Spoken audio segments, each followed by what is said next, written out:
Damn! If you had invested just $200 a month since 2010, you would have $84,000 today. Not because you were lucky, but because you understood one very simple thing. The problem? Most people are terrified of the stock market. They think it is complicated. They think it is only for the rich. They think it is a gamble. Over the next 15 minutes, I am going to explain in detail exactly how the stock market works, so clearly that you will wonder why no one has ever explained it to you like this before. Welcome to DAM. STOTCX explained for those who want to be rich. You have probably seen someone on your feed flexing their portfolio, talking about buying Tesla at $70 a share, or posting a screenshot of gains that made your jaw drop. And for a second, you thought to yourself, what exactly are they buying?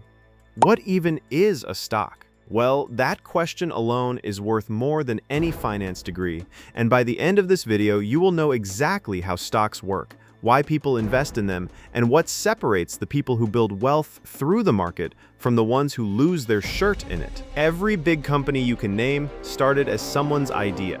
Before Amazon was a trillion-dollar giant, it was Jeff Bezos packing books into boxes in a garage in Bellevue, Washington, back in 1994. Before Apple was the most valuable company on earth, it was Steve Jobs and Steve Wozniak building a computer in a California garage in 1976.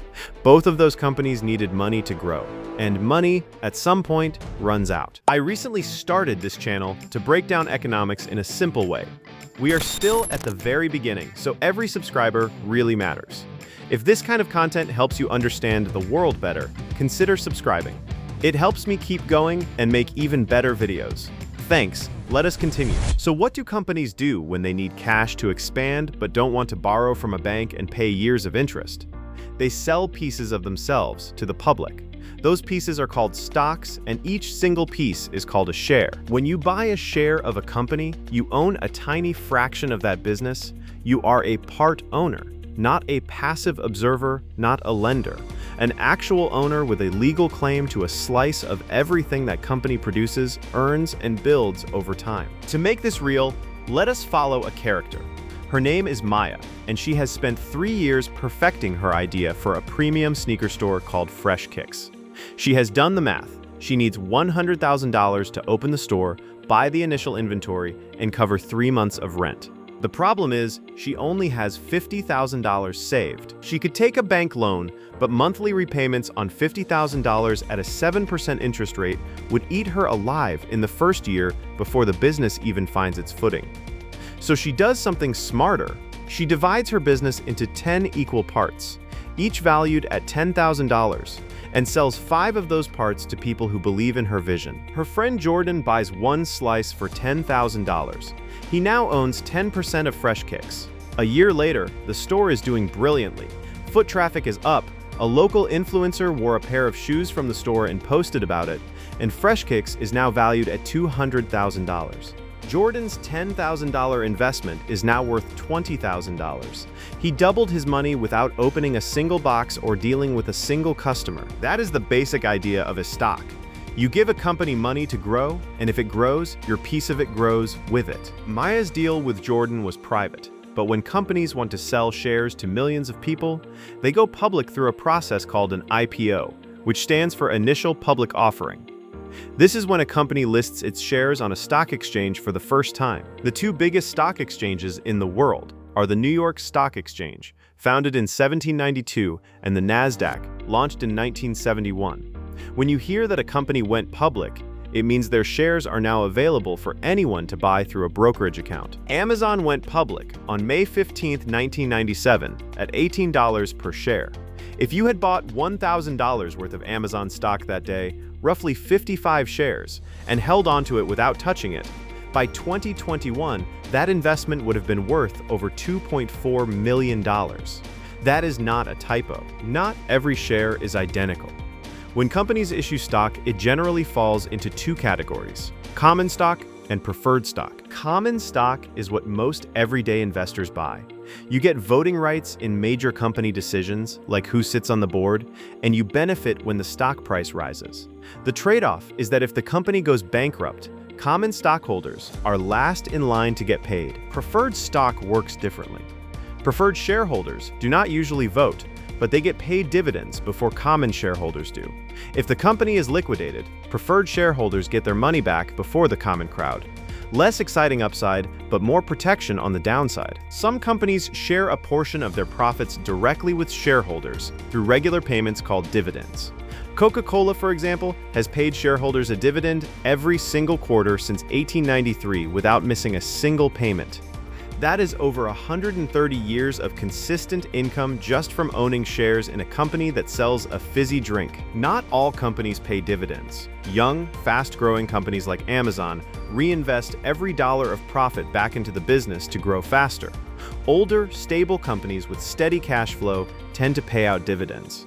Both approaches can make you money, just in different ways. Here is where things get honest.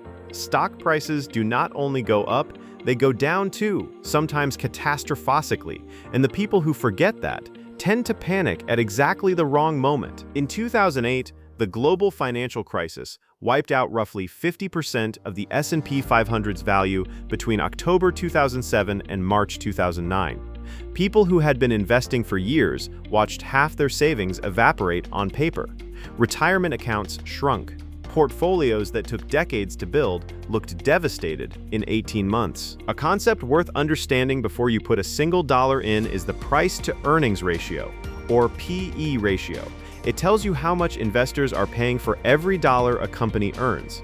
If a company earns $2 per share annually and the stock is trading at $40, the PE ratio is 20. A high PE means investors expect strong future growth. A low PE might mean the stock is cheap, or it might mean the business is struggling. Context matters. The other thing worth understanding is diversification. Putting all your money into one stock is a bet on one company. Spreading your money across many companies, industries, and even countries reduces the chance that one bad outcome wipes out your entire portfolio. Index funds do this automatically by owning small pieces of hundreds or thousands of companies in a single purchase. You do not need a Wall Street office or a finance degree. Brokerage platforms like Fidelity, Charles Schwab, or Vanguard allow you to open an account with no minimum deposit and buy fractional shares of major companies for as little as $1. Apple became the first publicly traded company to reach a market capitalization of $1 trillion in August 2018. By January 2023, it crossed $3 trillion. That wealth did not materialize from nowhere. It accumulated over decades, driven by product development, global sales, and the compounding value of millions of small decisions made by people who bet on the company early and stayed invested. Stocks are not a shortcut to wealth.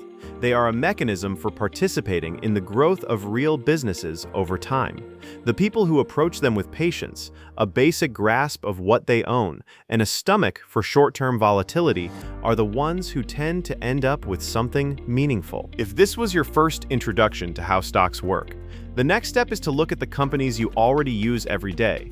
The apps on your phone, the food in your fridge, the shoes on your feet, many of them are publicly traded. Start there. Read a little about their financials, and you might find that the gap between where you are now and the person on your feed showing off their portfolio is a lot smaller than it looked 15 minutes ago. Warren Buffett bought his first stock at age 11.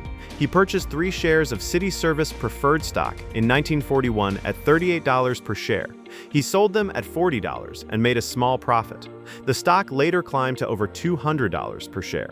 That early experience taught him something that he has talked about for the rest of his career.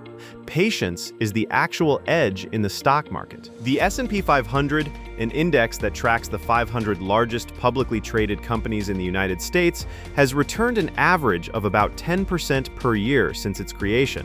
That is before adjusting for inflation, but even accounting for inflation, the long-run number is around 7% annually. No single year is guaranteed to be positive, but zoom out over 20 or 30 years, and the direction has historically been upward. The people who got hurt in 2008 and never recovered were not the ones who stayed invested. They were the ones who panicked, sold at the bottom, locked in their losses, and never bought back in. The people who held on, or better yet, kept buying while prices were low, came out ahead within a few years. By 2013, the S&P 500 had fully recovered, and surpassed its 2007 peak. If this video helped you, hit the like button and subscribe so you catch the next one, and drop a comment below. What financial topic do you want us to break down next?